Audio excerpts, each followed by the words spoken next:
할렐루야. 고맙습니다. 하나님 말씀을 함께 나누겠습니다. 사도행전 2장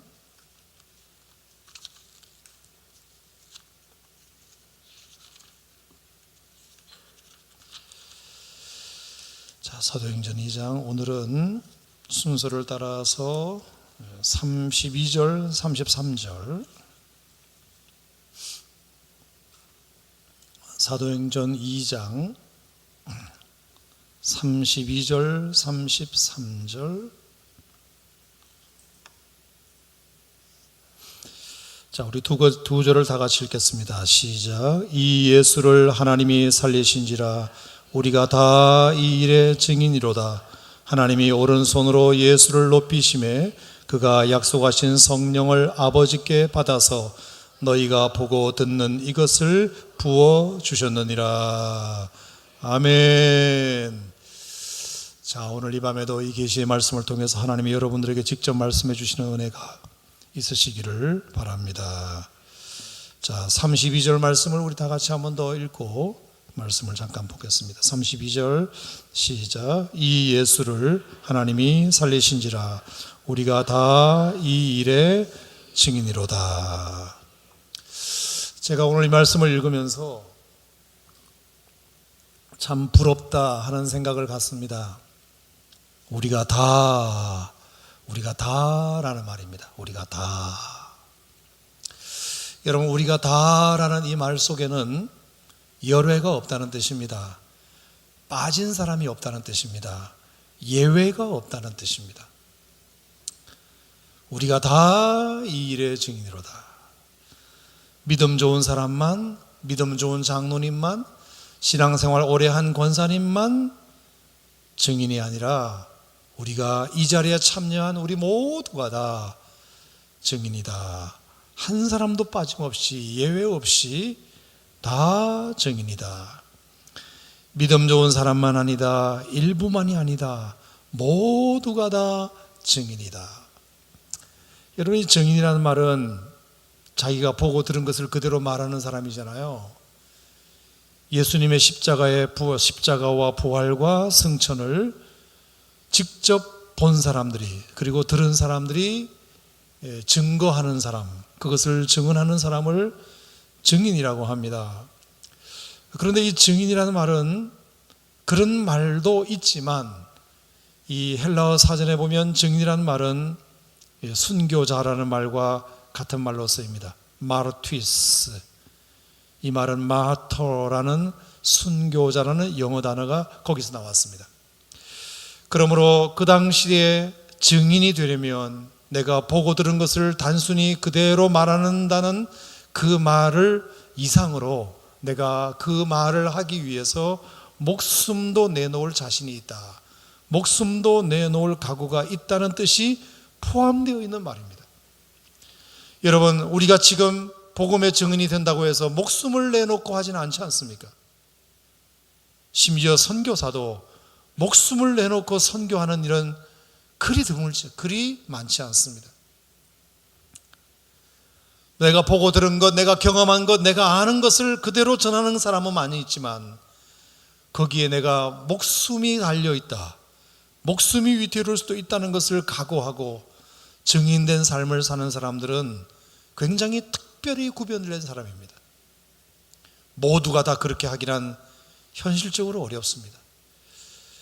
그럼에도 불구하고 오늘 본문에 나와 있는 우리가 다 이 일의 증인이로다. 우리 모두가 다 단순히 예수님을 예배하는 사람일 뿐만 아니라 교회 와서 봉사하고 헌신하는 사람일 뿐만 아니라 주변에 있는 사람들에게 몇 명 내가 알고 있는 지식을 전하는 일 뿐만 아니라 내가 복음을 전하는 일에 목숨이 위태로울지라도 내가 충분히 증인될 만한 마음이 있다. 거기에 대한 각오가 분명히 되어 있다라는 의미가 포함된 말이 증인이라는 말입니다. 여러분, 참 놀랍고 부럽지 않습니까? 예수 그리스도의 증인된다는 것은 단순히 자기가 알고 있는 지식을 전달하는 것을 넘어서 핍박을 받고 조롱을 받고 멸시를 받고 순교를 당하겠다는 그 각오가 다부지게 되어 있다는 뜻인데, 그런 점에서 모두가 다 초대교회 성도들은 그런 각오가 되어 있었다는 것이 현대교회를 섬기고 있는 목회자뿐만 아니라 여러분들에게도 참 부끄럽고 죄송한 일이 아닐 수 없습니다. 제가 한번 생각해 봤습니다. 만약에 다음 주에, 제가 이번 주에 광고를 그렇게 했다고 칩시다. 우리 다음 주는 총동원 주일로 지키겠습니다. 우리 다 예배 참석합시다. 우리 다 주일 예배에 참석합시다. 그렇게 제가 광고를 했다고 칩시다. 그리고 문자도 보내고 교구 목사님들이 전화도 하고 카톡도 하고 그렇게 난리를 치면서 다음 주에 우리 다 한번 예배에 참석해 봅시다. 그러면 우리 교회가 만약에 2,000명이 제적이라면 2,000명이 다 나오겠습니까? 다 나오겠습니까? 조금 더 나올 수는 있겠지만, 평소보다 좀 더 많이 나올 수는 있겠지만 다 나오지는 않을 것입니다. 한 사람도 예외 없이 정말 교회가 그렇게 선포했으니 우리가 무슨 일이 있더라도, 결혼식이 있고 출근을 해야 하고 가게 문을 열어야 하고 몸이 아프고 시험에 들어있다 하더라도 우리가 다 함께 예배에 참여하자는 부르심이 있으니 우리가 그렇게 해야 되지 않느냐라고 다수가 그렇게 생각하겠지만 다 그렇게 하지는 않을 것입니다. 주일날 예배 한번 다 드려보자는 것도 아무리 광고를 몇 주 전부터 해도 다 되기는 어려운 현실이 오늘 21세기 우리의 현실이라고 한다면, 초대교회는 예배에 참여하자는 정도가 아니라, 우리 다 같이 기도하자는 정도가 아니라, 우리 다 예수 전하기 위하여 십자가에 못 박혀 죽으신 그 예수님을 전하는데 우리가 목숨을 내놓자, 우리 다 목숨을 내놓자, 그렇게 말하는데도 모두가 다 그 일에 한 사람도 예외 없이 증인이 되겠다고 발벗고 나섰다는 뜻입니다. 여러분, 그래서 초대교회로 돌아가자고 하는 말이 그래서인 수도 있는 것 같습니다. 우리는 주일날 예배 한 번 겨우 드리는 것도 내가 주님을 위해서 뭔가 대단한 것을 한 것인 양 생각하고, 주님 앞에 뭔가 헌신하고 봉사하고 헌금 드리고 하는 것을 굉장히 하나님을 위해서 크게 한 것인 양 생각하고 있는 마당에, 목숨이라도 내놓고 우리가 주님을 위해서 순교합시다라고 할 때 과연 몇 명이나 그 앞에 무릎을 꿇고 헌신할 수 있겠는가? 그런 걸 보면 우리가 다 이 일의 증인이로다, 이 말씀을 통해서 참 우리에게 주는 교훈이 큰 것 같습니다. 제가 사도행전을 쭉 보면서 성경 검색으로 다라는 구절을 다 찾아봤습니다. 유독 그래서인지 사도행전에는 다라는 글자가 아주 많이 나왔습니다. 사도행전 2장 4절에 보면 그들이 다 성령의 충만을 받았다고 했습니다. 마가다락방에 모여있는 120명의 성도들이 한 사람도 예외 없이 119명만 성령의 충만을 받은 것이 아니라, 118명만 성령의 충만을 받은 것이 아니라, 한 명, 두 명은 졸다가 성령의 충만을 못 받은 사람이 아니라 120명 모두가 다 성령의 충만을 받았다. 사도행전 2장 44절에 보면 믿는 사람들이 다 함께 있어 그들의 물건을 서로 통용했다. 그들의 물건을 서로 통용하는 일에 예외가 없었다. 그리고 다 그들은 정인이 되었다. 사도행전 4장 31절 말씀에도 보면 그런 말씀이 있어요. 빌기를 다음에 모인 곳이 진동하더니 무리가 다 성령이 충만하여 담대히 하나님 말씀을 전하니라. 할렐루야. 다, 모두가 다, 성도가 다 그랬다. 사도행전 2장에는 120명이었지만 2장을 넘어가면 3,000명이 되고 5,000명이 되었습니다. 성도가 5,000명이 되어도 다 성령이 충만하여, 120명이니까 다 성령이 충만했다고 생각하면 안 됩니다. 그들이 3,000명이 되고 5,000명이 되어도 그들은 다 성령이 충만하여 담대히 하나님 말씀을 전했다고 했습니다. 그렇기 때문에 5장으로 넘어가 보면 그렇지 못한 사람이 전혀 없었던 것은 아닌 것 같습니다. 5장 1절에 보면 아나니아와 삽비라는 사람이 나옵니다. 아나니아와 삽비라는 다 성령이 충만하는 그 가운데서 예외에 없던 것 같습니다. 그래서 헌금 얼마를 일부를 감추어서 베드로에게 성령을 속인 죄가 들통나 아나니와 삽비라 부부가 그 자리에서 즉사하게 됩니다. 여러분, 얼마나 그 분위기가 어땠는지 아시겠지요? 120명이면 120명, 3,000명이면 3,000명, 5,000명이면 5,000명 모두가 다 성령에 충만하여 네 것 내 것 할 것 없이 모든 사람들이 다 함께해서 물건을 서로 동용하여, 그리고 성령 충만하여 그들이 기도하고, 성령 충만하여 예배하고, 성령 충만하여 전도하고, 성령 충만하여 복음을 전했던 그 부분에 예외가 있었던 사람들, 그런 사람들은 거기에 견디지 못했습니다. 그랬더니 11절 말씀에 보면 온 교회와 이 일을 듣는 사람들이 다 크게 두려워했다. 12절 말씀에 보면 사도들의 손을 통하여 민간의 표적과 기사가 많이 일어나며 믿는 사람들이 다 마음을 같이하여 솔로몬 행각에 모였다. 여러분, 그때 분위기가 어떤지 아시겠죠? 뭐 하자 그러면 다 가는 것입니다. 모이자 그러면 다 모이는 것입니다. 예배 드립시다 그러면 다 예배 드리고, 전도합시다 그러면 다 전도하고, 기도합시다 그러면 다 기도하고.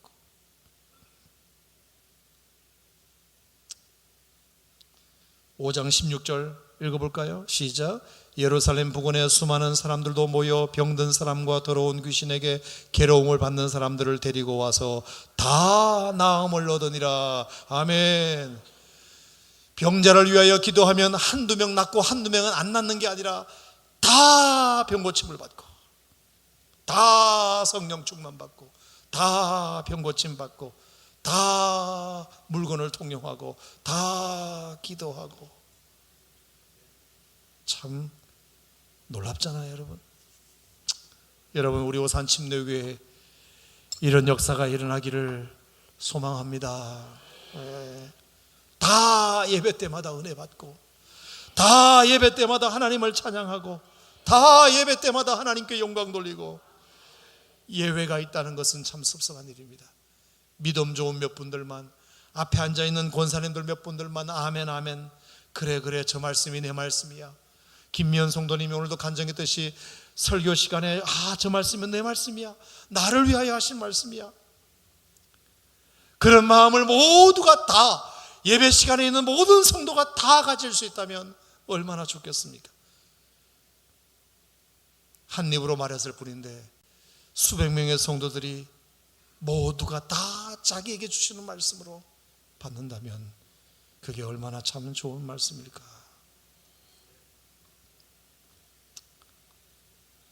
여러분, 하나님은 이 땅에 있는 모든 사람들이 다 구원받기를 원하십니다. 아멘. 모든 사람들이 구원을 받으며 진리를 아는 데 이르기를 원하시느니라. 하나님은 단 한 사람도 구원의 여뢰가 있다는 것을 하나님은 허락하신 적도 없고 용납하신 적도 없습니다. 나중에 사도행전 20장 27절에 보면 사도 바울이 에베소에서 고별 설교를 할 때 하나님의 뜻을 다 전했다고 했습니다. 남김없이 사도 바울은 복음을 전할 때 정말 자기가 알고 있는 모든 믿음의 지식을 다 남김없이 전했다고 했습니다. 그랬을 때 사도행전 20장 37절에 보면 사도 바울과 헤어지는 그 성도들이 다 울고, 다 끌어안고, 다 입맞추고, 다 전성하고. 여러분, 우리가 하나님을 예배하고 은혜 받는 일에 여려가 있어서는 안 될 것입니다. 사명 감당하는 데 여유가 있어서는 안 될 것입니다. 다 한마음 되기를 바랍니다. 다 기뻐하기를 바랍니다. 다 성령 받기를 바랍니다. 다 구원 받기를 바랍니다. 다 응답 받기를 바랍니다. 다 은혜 받기를 바랍니다. 주님이 그것을 원하십니다. 주님이 그걸 원하십니다. 교회가 뭔가를 계획할 때 여러분 모두가 다 함께 다 참여할 수 있다면 그거는 참여한 나도 마찬가지고, 그리고 다른 사람들이 참여한 것을 보면서 흥분해가지고 우리가 이렇게 많은 사람들이 함께 모여서 예배 드리는구나. 목사님이 강단에서 그냥 간단하게 말했을 뿐인데 그 일에 다 참여하여 우르르 모여가지고 함께 은혜를 나누고 그 일에 참여한다면 하는 여러분들도 신이 날 것입니다. 너무 재미있을 것입니다. 뭔 말만 하면 우리 교회는 그냥 다 이 일을 같이 하니까 힘든 줄도 모르고, 하지만 그렇게 광고를 해도 한 두세 명 모여가지고 10명 모여가지고 하면 하는 사람도 지치고 힘들고 다음에는 내가 절대로 오나 봐라 이렇게 돼버립니다. 그러면 그 다음은 더 힘들어지고 그 다음은 더 힘들어지고, 하는 사람도 재미가 없고 하는 사람도 힘이 빠지고. 여러분, 우리가 큰 일을 하려면 사람이 많이 모여있는 게 중요한 게 아니라 많은 퍼센테이지가 하는 것이 더 중요합니다. 2000명 성도 중에서 200명이 하는 것과 200명 성도가 150명이 하는 것과 파워가 어느 것이 더 크겠습니까? 200명 성도에 150명이 하는 것이 2000명 성도에 200명이 하는 것보다 훨씬 더 파워가 큽니다. 사랑하는 성도 여러분, 정말 이 초대교회에 우리가 다 이 일의 증인이로다, 이 말씀을 좀 마음에 새겨서 우리 모두가 다 함께 다 은혜 받고 다 성령 받고 다 구원 받고 다 헌신하고 다 전도하고 이런 일에 우리 모두가 다 헌신할 수 있기를 주님의 이름으로 축복합니다.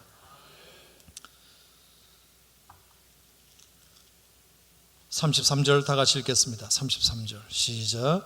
하나님이 오른손으로 예수를 높이심에 그가 약속하신 성령을 아버지께 받아서 너희가 보고 듣는 이것을 부어주셨느니라.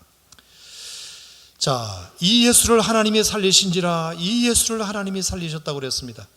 자, 예수님께서 십자가에 피 흘려 죽으셨지만 하나님께서 그를 사흘 만에 다시 부활시키신 그 일을 두고 오늘 하나님께서 그것을 어떤 의미로 재해석하시는지 오늘 33절에 굉장히 중요한 말씀이 나옵니다.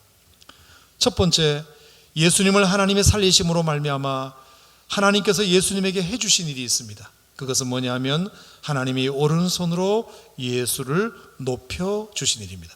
하나님이 오른손으로 예수님을 높여주신 일입니다. 자, 예수님께서 십자가에서 부활하시고 승천하신 사건은 분명히 하나님께서 예수님을 높여주신 사건이 맞습니다. 무덤에서 무덤 밖으로 나온 사건도 하나님이 그를 높이신 사건이고, 땅에서 이제 하늘로 승천시킨 사건도 하나님이 예수님을 높이신 사건이기도 합니다. 위치적으로 장소의 이동, 안에서 바깥으로, 그리고 땅 위에서 하늘 위로 하나님께서 그를 높이시고 올리셨다는 의미도 높이셨다는 말에 포함되어 있는 단어입니다. 하지만 더 정확한 의미는 하나님께서 오른손으로 예수를 높이셨다는 이 말씀의 더 정확한 의미는 예수님께서 육신으로 오시기 전에 신분으로, 예수님께서 육신으로 오시기 전에 권위로, 예수님께서 이 땅에 말씀 육신으로 오시기 전에 자리로 하나님께서 다시 돌리셨다는 뜻이 됩니다. 이 말은 하나님의 자리로 그가 올라가셨다, 하나님의 아들의 자리로 그가 회복되었다, 그런 뜻입니다. 여러분, 언제 하나님께서 하나님의 자리를 내려놓고 이 땅에 오셨습니까? 빌립보서 2장 5절부터 11절 말씀에 보면 이러므로 너희는 이 마음을 품으라. 곧 그리스도 예수의 마음이니 그는 근본 하나님의 본체시나 하나님과 동등됨을 취할 것으로 여기지 아니하시고 오히려 자기를 비어 종의 형체를 가져 사람들과 같이 되었고 사람의 모양으로 나타나셨음에 자기를 낮추시고 십자가에 복종하고 죽으셨다고 되어 있습니다. 예수님께서 하나님의 자리에, 당신의 자리를 완전히 다 내려놓으시고 다 포기하시고 이 땅에 오셔서 하나님이 부여하신 사명을 감당하셨습니다. 이제 그 사명을 다 감당하시고 나서 주님께서 그를 다시 높이셨다. 이러므로 하나님이 그를 지극히 높여라고 말했습니다. 그러면 이 높였다는 말은 뭘까요? 단순히 땅 위에서 살다가 하늘 위로 위치를 이동시켰다는 말일까요? 1층에서 한 20층으로 올렸다는 그 말일까요? 아닙니다. 예수님께서 원래 육신의 몸을 입고 오시기 전 상태로 권위로 주님은 다시 그 권위를 회복시켜 주셨다. 하나님과 동등됨을 취할 것으로 여기지 아니하셨던 그분을 하나님과 동등된 자리로 올려주셨다. 아멘. 하나님과 동등됨을 취할 것으로 여기지 아니하시고 오히려 자기를 비워내셨는데 이제 자신을 다시 꽉 채우시고 종의 형체를 가지셨지만 다시 주인이 되어주시고 사람이지만 다시 하나님의 자리로 올려주시고 그를 낮추셨지만 이제 다시 높여주시고 그를 죽이셨지만 다시 영생하는 부활하는 생명으로 주님이 그를 올려주셨다. 권위를 회복시키셨다. 그런 뜻입니다. 사랑하는 성도 여러분, 저는 이 본문을 보면서 이것은 비단 예수님에게만 해당되는 뿐만 아니라 하나님께서 여러분들에게도 종의 사명을 잘 감당하고 난 다음에 하나님께서 반드시 여러분들을 주님 부르시는 그날 육신의 장막을 벗고 우리가 하늘나라로 올려지는 그 순간 하나님께서 여러분의 정말 하나님의 자녀로서의 권위를 여러분도 회복되게 될 날이 올 줄로 믿습니다. 우리가 그것을 영화구원이라고 합니다. 영광스러운 몸으로 다시 변화되는 그런 날이 우리는 주님과 함께 경험하게 될 것입니다. 자, 그런데 하나님이 예수를 높이실 때 하나님이 어떤 분이시기 때문에 예수님을 그렇게 높이시느냐? 하나님이 오른손으로 예수를 높이셨다. 따라합시다. 오른손으로. 하나님이 오른손으로 예수를 높이셨다고 되어 있습니다. 여러분, 하나님의 오른손이라는 말은 성경에 참 많이 나오는 표현입니다. 하나님의 오른손은 두 가지 의미가 있습니다. 이사야 41장 10절의 말씀에 보면 그 의미가 정확하게 드러납니다. 자, 다 같이 한번 암송해 볼까요? 두려워 말라. 내가 너와 함께 함이라. 놀라지 말라. 나는 내 하나님의 됨이니라. 내가 너를 굳세게 하리라. 참으로 너를 도와주리라. 참으로 나의 의로운 오른손으로 너를 붙들리라. 이사야 41장 10절에 나오는 하나님의 오른손은 첫 번째 어떤 손입니까? 능력의 손입니다. 능력의 손. 두려워 말라. 놀라지 말라. 내가 너를 도와주리라. 내가 너를 붙잡아 주리라. 내가 너의 하나님이 되리라. 여러분, 성경에 나오는 하나님의 오른손은 권능의 손입니다. 능력의 손입니다. 그러므로 그 권능의 손으로 하나님께서 예수님을 십자가에서 건지셨습니다. 죽음과 사망의 고통에서 건지셨습니다. 왜? 하나님의 오른손은 능력의 손이기 때문입니다. 예수님의 오른손도 마찬가지였습니다. 예수님의 손으로 죽은 자를 일으키셨습니다. 안전뱅이를 일으키셨습니다. 나사로를 끄집어내었습니다. 하나님의 손도 마찬가지입니다. 하나님의 손도 권능의 손입니다. 그래서 하나님께서 손대셔서 십자가에서 그를 부활하는 생명으로 끌어올리셨습니다. 하나님의 오른손은 권능의 손입니다. 창세기 48장에 보면 야곱이 요셉의 아들들을 데리고 와가지고 할아버지에게 축복기도를 받게 하는 장면이 나옵니다. 야곱은 당연히 그렇게 생각하고 요셉은 당연히 그렇게 생각하고 므낫세가 장자고 에브라임이 차자이기 때문에 므낫세를 야곱의 오른손을 올려놓고 그리고 에브라임은 왼손을 올려놓고 축복해 주기를 기대했습니다. 하지만 야곱은 반대로 기도했습니다. 오히려 에브라임 손에다가 오른손을 올려놓고 므낫세 위에다가 왼손을 올려놨습니다. 그랬더니 요셉이 깜짝 놀라가지고 아버지 안 됩니다. 지금 순서가 바뀌었습니다.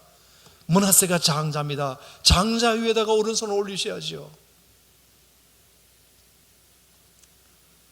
그때 야곱이 뭐라 그랬죠? 나도 안다.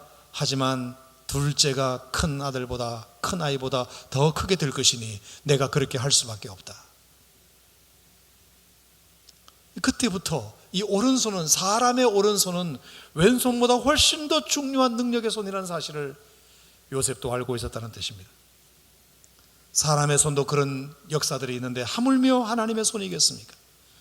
하나님의 권능의 손, 하나님의 오른손으로 백성들을 구원하시고 하나님의 오른손으로 우리를 붙잡아 주시고 하나님의 오른손으로 도와주시고 하나님의 오른손으로 우리와 함께 해주시고, 여러분, 하나님의 오른손이면 못할 일이 아무것도 없습니다. 불가능한 일이 전혀 없습니다.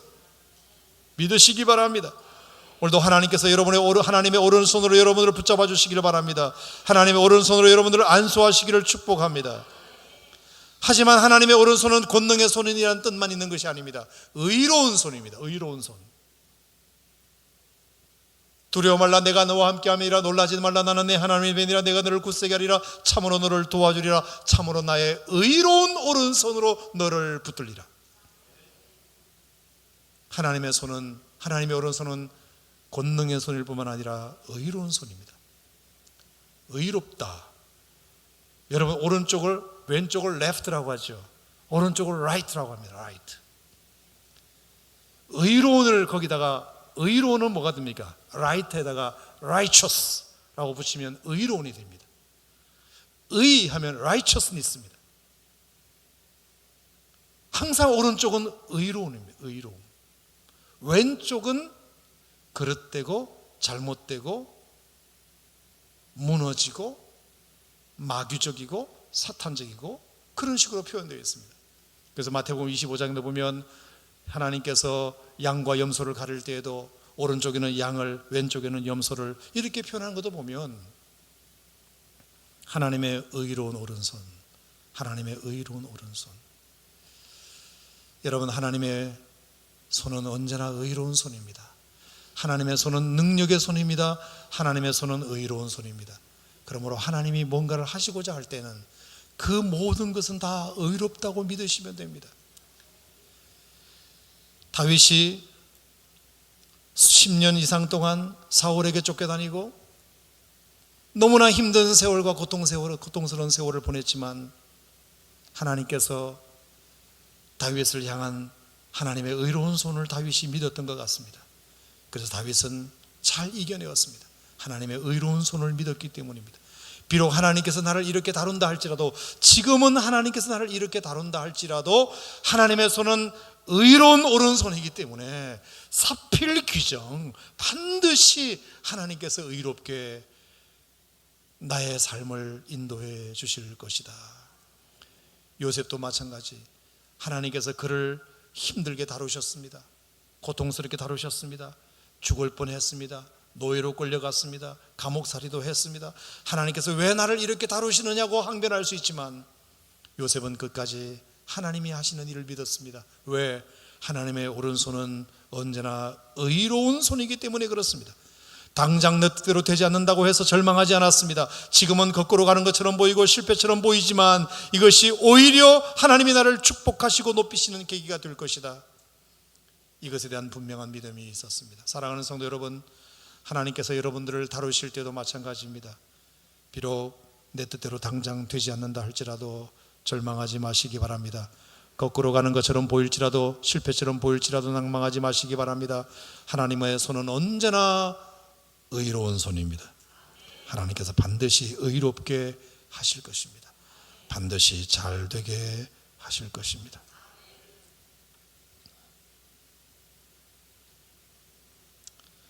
두 번째, 하나님께서 오른손으로 예수를 높이심에 그 다음에 하나님께서 예수님에게 또 하게 하신 일이 있습니다. 그것은 그가 약속하신 성령을 아버지께 받아서 너희가 보고 듣는 이것을 부어주셨느니라. 자, 그가 약속하신 성령을 아버지께 받아서, 예수님의 성령을 아버지께 받아서 너희가 보고 듣는 이것을 예수님이 부어주셨느니라, 이런 뜻입니다. 여러분, 예수님께서 그러므로 사도행전 2장에 부활하신 예수님께서 그 마가다락방에 모여있는 120명의 성도들에게 성령을 부어주신 것입니다. 하나님 아버지로부터 그 성령을 받아서 그 성령을 사모하는 그들에게 부어주셨다는 뜻입니다. 여러분, 이 사실이 얼마나 참 놀라운 것인지 모릅니다.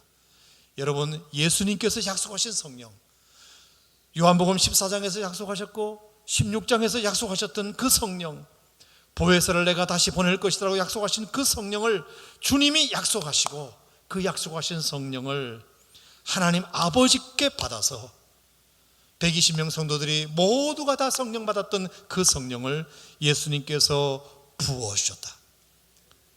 그 부으신 성령으로 말미암아 이제 사도행전의 놀라운 역사들이 그 성령으로 펼쳐지게 됩니다. 여러분, 예수님께서 그들에게 돈을 쥐어준 것도 아닙니다. 힘을 준 것도 아닙니다. 자동차를 준 것도 아닙니다. 사람들을 붙여준 것도 아닙니다. 권세를 준 것도 아닙니다. 예수님께서 사도행전 2장에서 그들에게 유일하게 준 것이 있다면 성령을 부어주시는 일이었습니다. 그 성령으로 사도행전의 역사는 정말 우리가 생각하지도 못했고 기대하지도 못했던 일로 기적으로 일어나게 됩니다. 사랑하는 성도 여러분, 그러므로 예수님께서 오늘 이 시간에도 이 시대에도 우리에게 주시고자 하시는 것이 무엇일까요? 우리에게 필요한 것이 충분히 있지만, 당장 필요한 것이 있지만, 그래도 주님은 오늘 우리에게 아버지께로부터 받아서, 오늘도 하나님으로부터 받아서 기도하는 우리들에게, 예배하는 우리 여러분들에게 주시고자 하시는 것이 무엇일까요? 그것은 바로 성령입니다. 성령입니다. 성령입니다. 주님은 오늘 우리에게 그것을 주시고자 하십니다. 자, 누가복음 11장 말씀을 같이 한번 읽어볼까요? 누가복음 11장. 왜 우리에게 성령이 필요하냐? 왜 성령을 오늘도 부어주시기를 우리가 사모하고 기대해야 되느냐? 자, 누가복음 11장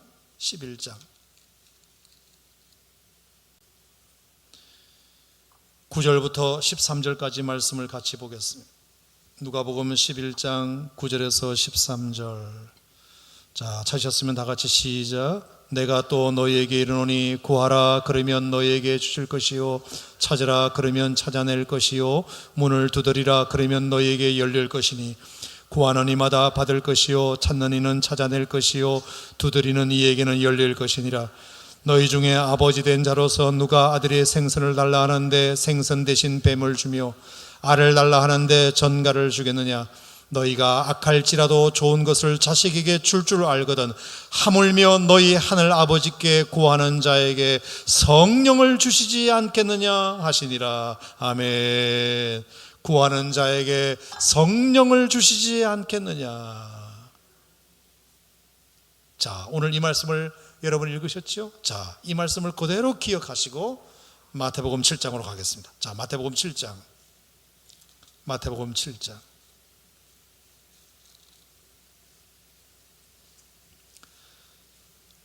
마태복음 7장 7절.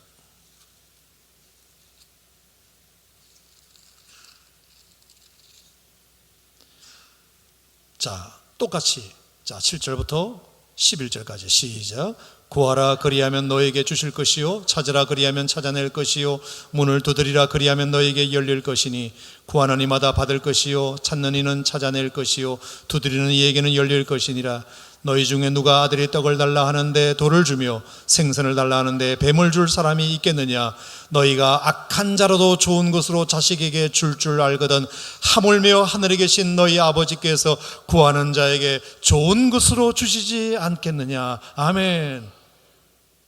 자, 누가복음 11장과 마태복음 7장을 여러분 읽으셨습니다. 내용이 거의 똑같습니다. 그런데 딱 하나 다른 게 있습니다. 뭐죠, 여러분? 누가복음 11장 13절에는 너희 하늘 아버지께서 구하는 자에게 성령을 주시지 않겠느냐 그랬습니다. 그런데 마태복음 7장 11절에는 너희 아버지께서 구하는 자에게 좋은 것으로 주시지 않겠느냐. 자, 그러면 누가복음과 마태복음을 그대로 연결해서 정확하게 이렇게 한번 오버랩 시켜보면 딱 하나 다른 게 뭐냐? 성령은 좋은 것이다. 좋은 것이 뭐냐? 성령이다. 그 결론입니다. 왜 우리에게 구하라 하셨느냐? 우리에게 두드리라 하셨느냐? 우리에게 찾으라 하셨느냐? 도대체 무엇을 구해야 하고 무엇을 찾아야 하고 뭘 두드려야 되느냐? 하나님께서 우리에게 좋은 것을 주시고자 원하시는데 그 좋은 것이라는 것이 뭐냐? 그게 바로 성령이다. 성령이 하나님께서 우리 가운데 주시기를 원하시는 가장 좋은 것이다. 그거 아니겠습니까, 여러분?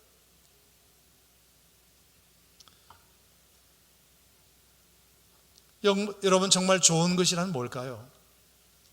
여러분의 인생에 정말 좋은 것은 뭐가 좋은 것일까요? 정말 좋은 것은 뭘까요?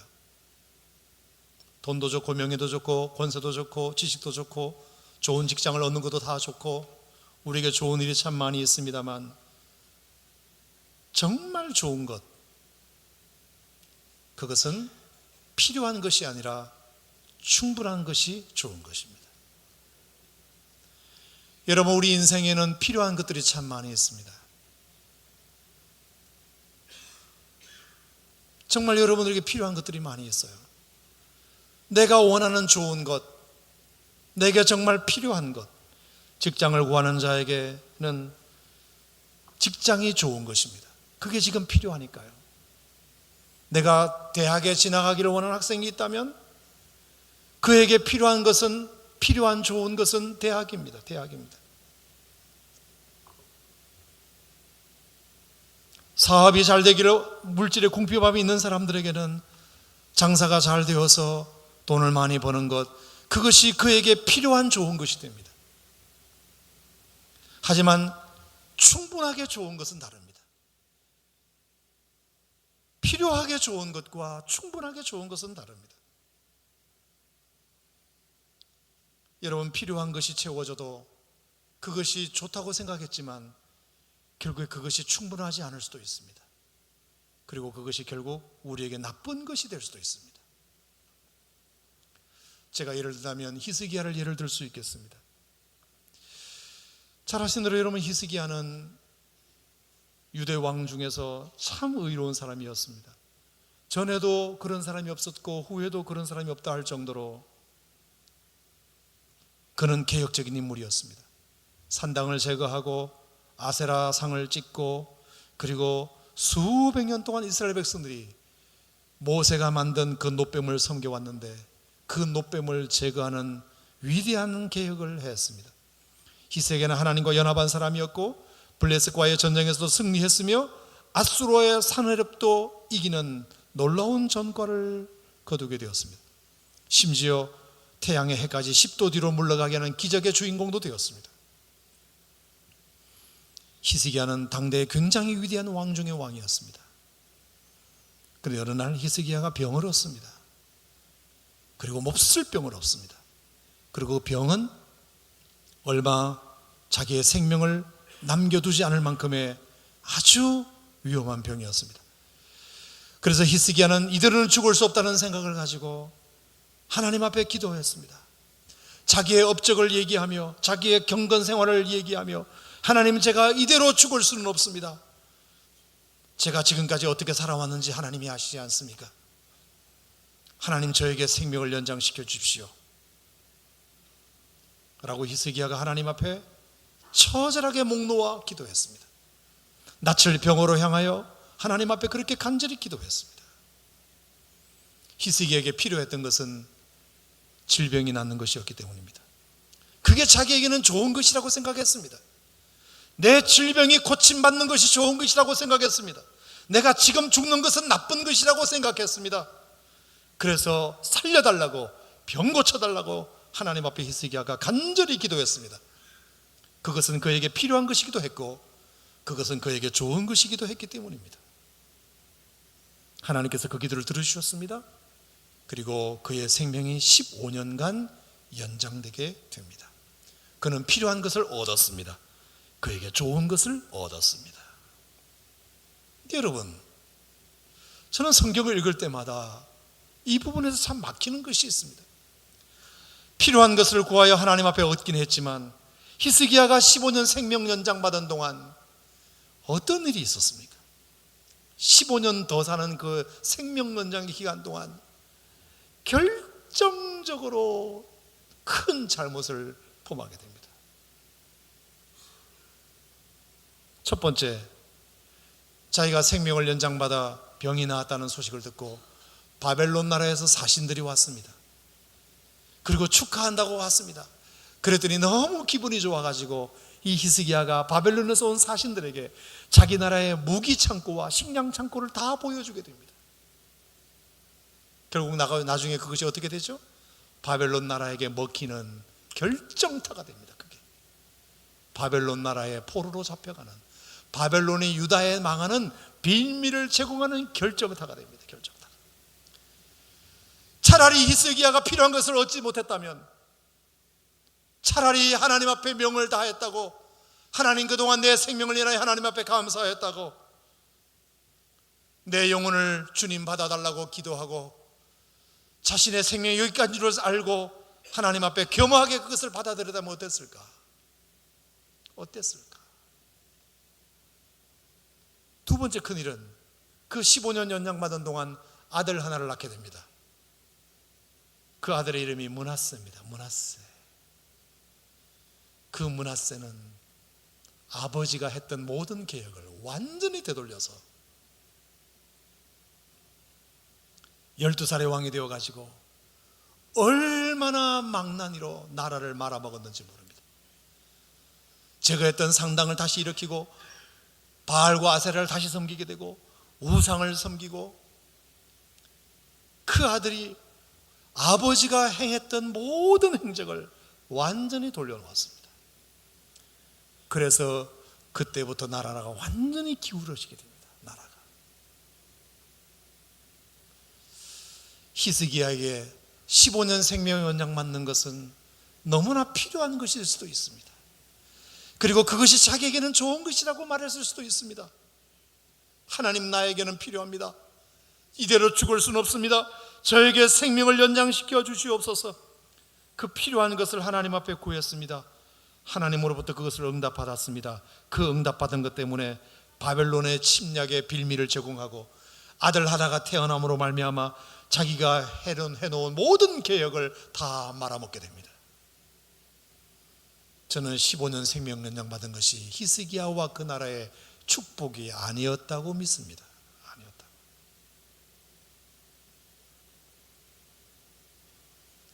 우리에게 필요한 것만 치우는 것이 절대로 좋은 것이 아닙니다. 우리에게 필요한 것이 다 좋은 것이 아닙니다.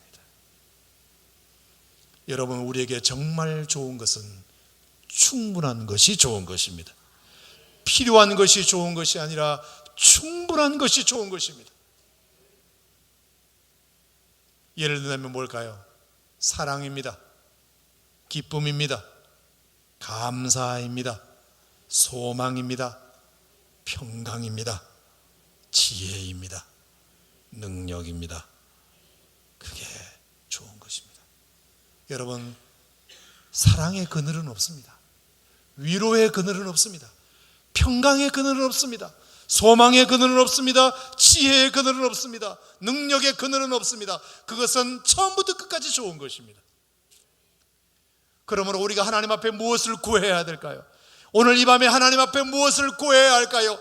필요하지만 좋은 것이 아닐 수도 있는 것을 구해야 할까요? 아니면 좋은 것이면서도 충분한 것을 하나님 앞에 구해야 될까요? 영원히 좋은 것, 그거 하나만 있으면 다 되는 것, 우리가 하나님 앞에 그것을 구해야 되지 않을까? 여러분, 왜 예수님께서 성령을 약속하셨고 부활하신 다음에 높임을 받아 아버지께 구하여 많은 사람들에게 성령을 부으셨을까요? 성령이 좋은 것이기 때문입니다. 성령에는 그늘이 없습니다. 성령 받아서 잘못된 일은 아무것도 없기 때문입니다. 하지만 자기에게 정말 필요했던 생명을 연장받은 것조차도 히스기야와 그 나라에 안 좋은 영향을 미쳤듯이 우리가 구하는 것을 다 얻는다고 해서 그것이 다 좋은 것은 아닙니다. 우리에게 필요한 것들이 채워진다고 해서 그것이 우리에게 영원히 좋은 것이 될 수도 없습니다. 우리 하나님의 사람들은 필요한 것보다 충분한 것을 구해야 합니다. 내게 우선 좋은 것보다 정말 좋은 것을 구해야 합니다. 육신에게 좋은 것보다 영적으로 좋은 것을 구해야 합니다. 내게만 좋은 것이 아니라 모두에게 좋은 것을 구해야 합니다. 지금만 좋은 것이 아니라 앞으로도 좋은 것을 구해야 합니다. 여러분, 그것이 오늘 성령이라고 말하고 있습니다. 성령. 너희 아버지께서 구하는 자에게 좋은 것으로 주시지 않겠느냐? 너희 아버지께서 구하는 자에게 성령을 주시지 않겠느냐? 성령 안에 능력이 있습니다. 성령 안에 기쁨이 있습니다. 성령 안에 소망이 있습니다. 성령 안에 평강이 있습니다. 성령 안에 위로가 있습니다. 성령 안에 감사가 있습니다.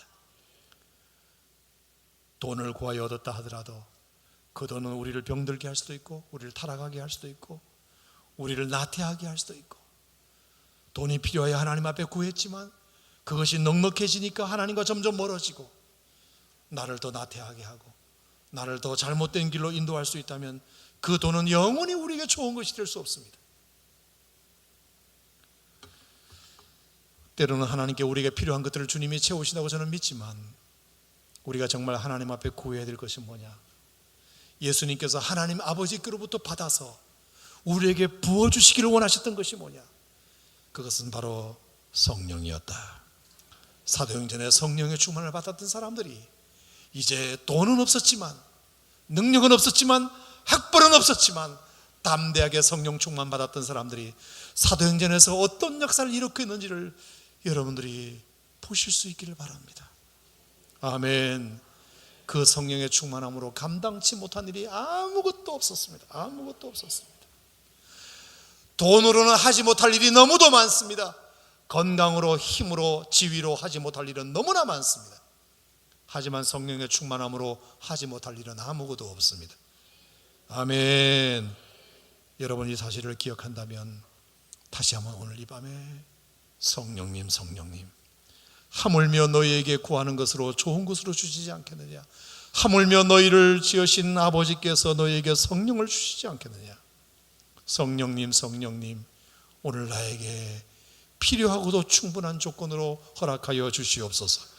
진정으로 좋은 것은 성령님이오니 그 성령님 오늘도 나의 가운데 충만하게 하여 주셔서 오늘 골동성전과 세교성전에 있는 모든 성도들이 한 사람도 예외 없이 다 성령의 충만을 받게 하여 주시옵소서. 다 받게 하여 주시옵소서. 이렇게 하나님 앞에 오늘 이 밤에 기도하고 한 번 더 성령의 충만을 위하여 기도하는 시간 되기를 축원합니다. 기도하겠습니다. 하나님 아버지, 은혜를 감사합니다.